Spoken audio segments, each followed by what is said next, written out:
How tough is it going to be for a guy like Aaron Rodgers to play for a young head coach? Man, That hard? Look, it shouldn't matter. If you're a great quarterback, you know, I played with Tom Brady for a long time. You know Tom Brady, the GOAT, right? Yeah, no, we know that. Good player, right? Yeah. Pretty good. He's coachable, and he can take criticism, and he's one of the best of all time. So, I mean, he was a teammate, right? So they're teammates, so he understands a little bit of Aaron's mentality and how he's made up. Money shouldn't matter. If you're $200 million, whatever you're making shouldn't affect if you're coachable or not coachable, or you put a play in that he doesn't like and he's not going to run it, right? Like, I don't know where money gets involved with how coachable you are. Let me ask you this. Instead of focusing on the money, let's focus on the experience and football knowledge. If Bill Belichick said today, I'm retiring, and the Patriots hired a young head, let's say Josh McDaniels doesn't get the job. The Patriots hire a young head coach. We know Brady's coachable, but would there not be potentially an element of the young guy comes in and Brady's like, wait, don't I know more football than you do? Don't I know better to a degree? And that, I think, could be the issue when you have a player of Rodgers' caliber and a head coach who's only a couple years older than him. But doesn't that limit you in growth and understanding, okay, this guy's young. Maybe he's going to teach me something that I don't know. You know?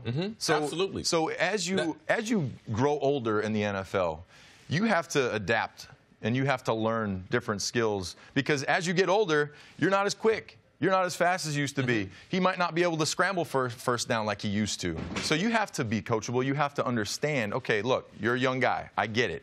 But maybe there's something I can take from you that will help me improve as a player. Isn't that something the Packers should have factored in or thought about factoring in when they went on this big search to find someone to replace Mike McCarthy? Is this going to be someone, I mean, Aaron Rodgers is your franchise. Who is Aaron Rodgers going to be best served to be coached by? Is it going to be a young Sean McVay type, or is it going to be one of the older guys in the NFL who's been there for so long? Isn't that something they should have factored in? Well, I think they did factor it in, but obviously what Matt LaFleur knows about football and his ability to be able to teach and lead, that won over in the battle to be able to get the head coaching job.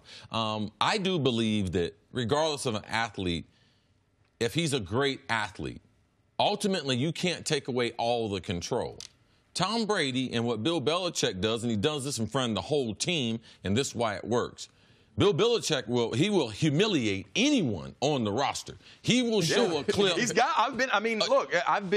lowlights, and nobody's safe.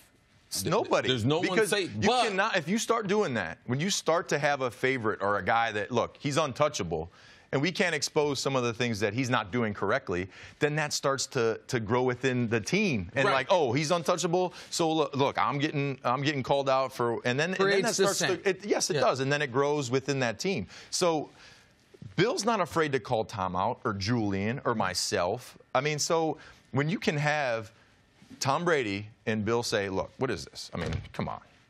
Right. And show a clip, and everyone's looking at it. Everyone has to be held accountable like that. Yeah, because that's the culture. Exactly. That's not the culture, hadn't been the culture in Green Bay, and it's not the culture around a lot of in the NFL cities. It's not a winning culture. You know, so that's true. So for Aaron Rodgers, I do believe he can thrive under this young coach, because I do believe he's a special coach. I sat down and met with him. I did one of the Tennessee games earlier, and I know I have a 15-minute rule. If I sit down with you for 15 minutes, especially guys in football, I can get a pretty good trajectory of what their football IQ is, and are they a leader of grown men going to be in a locker room. And I thought on that initial, I went back and talked to some of our TV people and said, man, I'm going to keep an eye on this guy because I believe he will be a head coach. Ultimately, it's up to the athlete. The athlete, and am I going to surrender my talent to this guy every single day? New England has a built-in culture. When you check in, when you sign that contract, no matter what team you're coming from, you automatically surrender that. That's what Randy Moss did. When he left Oakland and came to New England, had all that success. So New England, their coaches have a different level of credibility. But that's also why New England coaches have struggled when they went elsewhere, because they didn't have no big brother, Belichick, to be able to say, these are the rules. And the resume, Bill's resume, is how he's able to be so successful. And when a guy comes in there, oh, wow. Like, you walk past Bill Belichick, guess what? It's Bill Belichick. It's Bill Belichick. If you go and you leave the Patriots, you have to be your own coach And you can't be Bill Belichick. Well, So Matty P can't be Bill Belichick. He's got to be Matty P. He's got to be himself. So, like Brian Flores, he's going to go down to Miami. He's got to be himself. But I do want to ask you, Cris, because I know there's got to have been a time, particularly late in your career, when you were the established player, when you were on the Hall of Fame track, that a young wide receivers coach came in, and you had to feel that, what can you teach me? And, like, how did you bridge that gap? Right. There were a couple instances. That's a very good question. The first instance I ever had was my junior year at Ohio State. I was already All-American, and they hired a former defensive back from University of Cincinnati, and his name was Urban Meyer.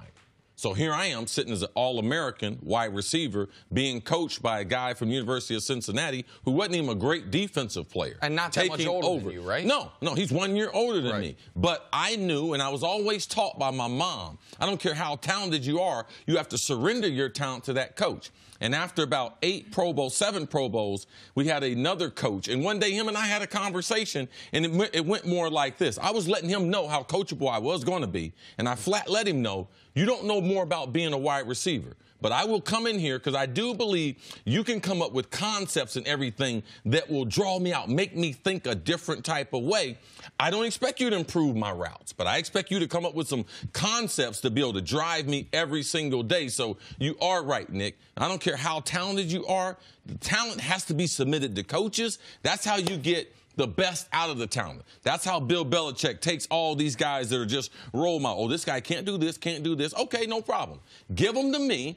I'll put them in a situation where they do things that are their strength, that they look good, and the confidence that comes from a player like that to the coach. So I'm going to leave out hope that Aaron is going to surrender his talent. But when you have the type of talent like that, it's hard ultimately. You want to drive the horse. You don't want to let the horse drive itself. So Aaron, I believe, is at the time of his career, he's getting a chance to make a difference. Like, he can change his attitude because Aaron has been hard to deal with. He can surrender his talent on a regular basis. I think Aaron can get better in the last stage of his career, just like Tom is doing in New England. Thanks for watching. Subscribe here to get the latest from the show. Also, be sure to check out more of the best clips from First Things First, or go watch a few segments from our other shows on FS1.